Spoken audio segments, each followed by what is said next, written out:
We have a cast I think has more awards and more award nominations than any single cast we've ever put together. And the fact that they're all willing to suit up, to step into this very trippy world with us is a testament to both our director, Scott Derrickson, and the source material that it comes from. It's utterly inspiring, the cast of this film. To be able to play off Tilda Swinton, Mads Mikkelsen, Rachel McAdams, and Chiwetel, it's really fantastic. I think Marvel, they're always casting rocking people, to be honest. To be part of the Marvel Universe is really exciting. You get to work with the best of the best in the world. Where are you going? Greenwich Village, and the quickest way back there is through a dimensional gateway that I open up in the mop closet.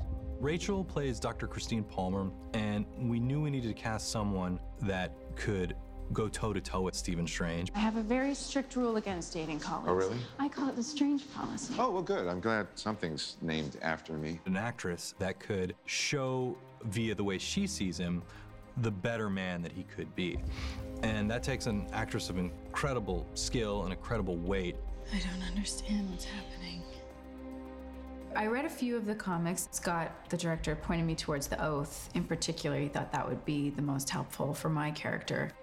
There's definitely a pressure to get close to people's impression of what the character is. I think I'm fortunate in that she's kind of an amalgamation of a few women in the comics and Scott's own invention.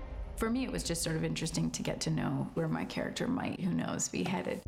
Open your eye. One of the biggest challenges, casting-wise, was the Ancient One. The Ancient One is a kind of a cliche by now. You know, the idea of the wizened old man on the hill. I don't know that I've ever seen a version where the Ancient One's been not an ancient Tibetan man. Thank you, Ancient One, for seeing me. You're very welcome. And yet, the Ancient One is so critical to the Doctor Strange mythology, you have to have the Ancient One. Teach me. No. When you start to think about ethereal and enigmatic and ancient and warm and intelligent, Tilda Swinton just popped right to the top of our minds.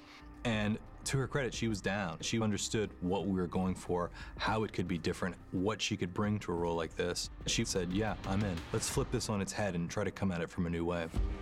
I'm generally of the belief that gender is in the eye of the beholder, and it's of less importance to the person being beheld than the person looking, very often. And this is a case in which that's true. We didn't want to pin it down to any specific Buddhism, specific gender. We wanted to free it up from any previous interpretation. Well, heroes like the Avengers protect the world from physical dangers. We sorcerers safeguard it against more mystical threats. Benedict Wong, I've made a few films with now, and I'm always very, very thrilled to see Benedict. Mr. Strange. Stephen, please. And you are? Wow. Wow. It's weird having two Benedicts on a movie. That's rare. Just one? Like Adele? We knew we needed an actor who had that intellect and who had knowledge burning inside him. You felt like wherever he walked, he was carrying the history of this entire place with him. During the 60s, Wong came across like a manservant sidekick. With our version, you know, we're happily updating this for a modern audience. No one steps foot in this sanctum. No one. You're looking for Kamatage. When it came to casting Mordo, I just wanted to find an actor who could work at the deep levels that an actor like Benedict works at. As soon as Chiwetel came up, we all wanted him. He's so good and so complicated.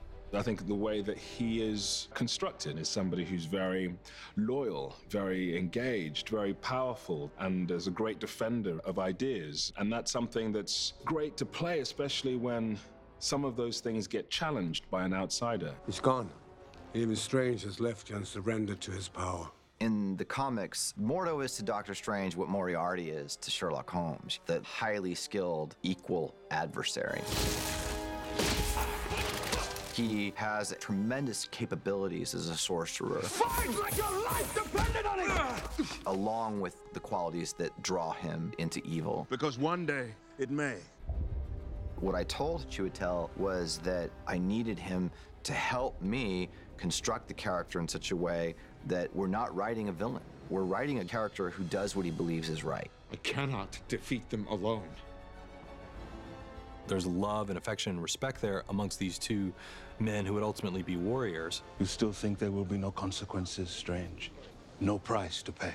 But in one of the greatest Marvel storylines of all time, Mordo betrays Strange. There's a fall. The bill comes due. I will follow this path no longer. And watching that fall is really heartbreaking and really fun to bring to the screen. Master Caecilius, that ritual will bring you only sorrow. Mads Mikkelsen is also in the film. I feel like he's so different in everything that he does that he has a way of very subtly creating completely different internal universes for the characters that he plays.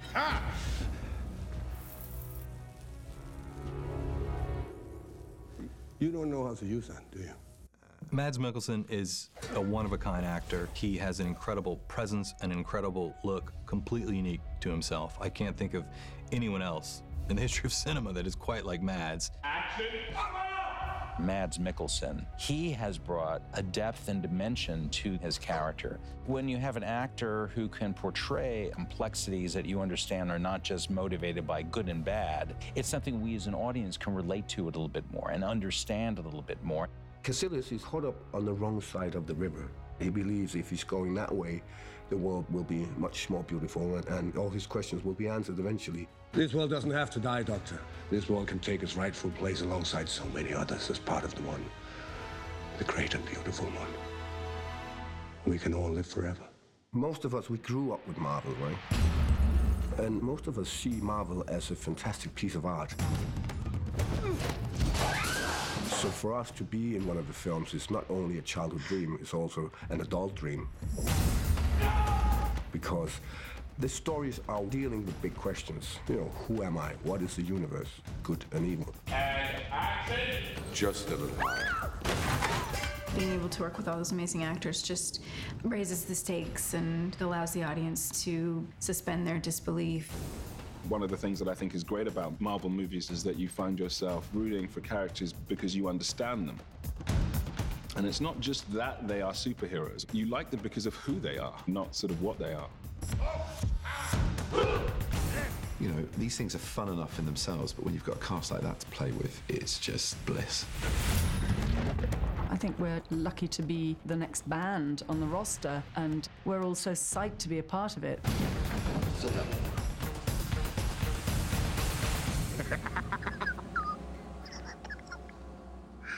It's funny.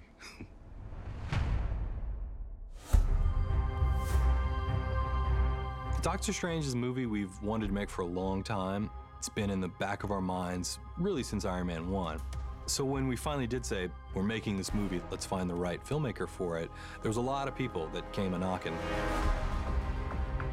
And so I ended up meeting a lot of people and a lot of talented people and a lot of great things to say. And Scott was among them, and he came after this with a passion and an excitement that we want to see in the filmmakers we hire. Scott Derrickson has a great body of work, and like Joan Anthony Russo, like Joss Whedon, like Jon Favreau, like Kenneth Branagh, the best of the filmmakers we've worked with haven't necessarily done a film like the one we're asking them to do now, but they have done enough that they've shown they're incredibly talented. They have unique visions and a love of film and a love of pushing the boundaries of what a movie can be.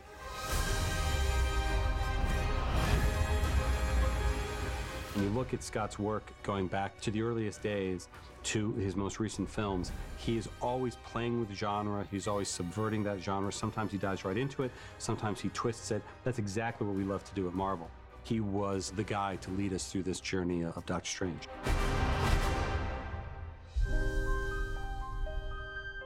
Dr. Strange has always been my favorite comic book character, not just in the Marvel universe, but in all of comics.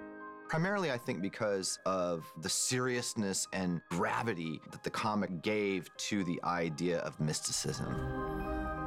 To be able to explore other dimensions and bring other dimensions into the cinema for audiences to experience. I mean, my God, what could be greater than that? And then when you look at your hands, it's straight, yeah, like that. Okay, let's shoot this, guys. 21 bacon, take one.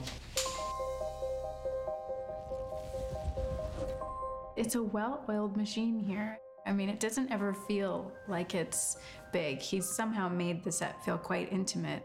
And I think his enthusiasm and passion for the Doctor Strange world is very evident.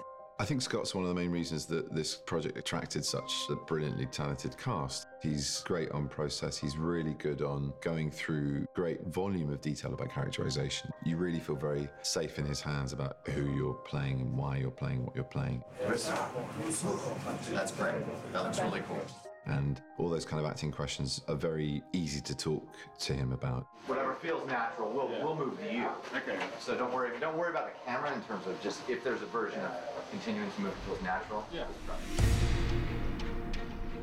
He's very open to this sort of minutia that can sort of drive some directors mad, even within having to work on this extraordinary kind of epic visual scale and these incredibly complex and big ideas. Freeze for a moment, and then I would drag it out slowly, and then you just slowly start to recoil from back away from him, and that gives us a nice cut. A lot of the movie that we're making to this day were based out of those early conversations and ideas from Scott saying, you know what we should do? We should do this. And in ways that kind of cracked the story open for us, where we're like, oh, it took things that we were daunted by, that we knew would be tough to necessarily crack and figure out how to update for modern audiences, and sort of showed us the way. And that gave us a lot of confidence that not only do you have a lot of excitement and passion and enthusiasm for the project, you also had a ton of great ideas. He's really infused it with a lot of humor and light touches as well. I mean, there's lots of explosions and fun things for the kids too, but I think it's got a maturity to it. Teach me. I get up every morning and I can't believe they're letting me do the things we're gonna do in this movie. Cut. Awesome. It's an attempt to create not only a broader universe for Marvel characters and Dr. Strange himself to inhabit, but it really is an attempt to push the ball forward when it comes to what audiences can expect to enjoy from tentpole movies. That's an ambitious goal, but that's what we're doing.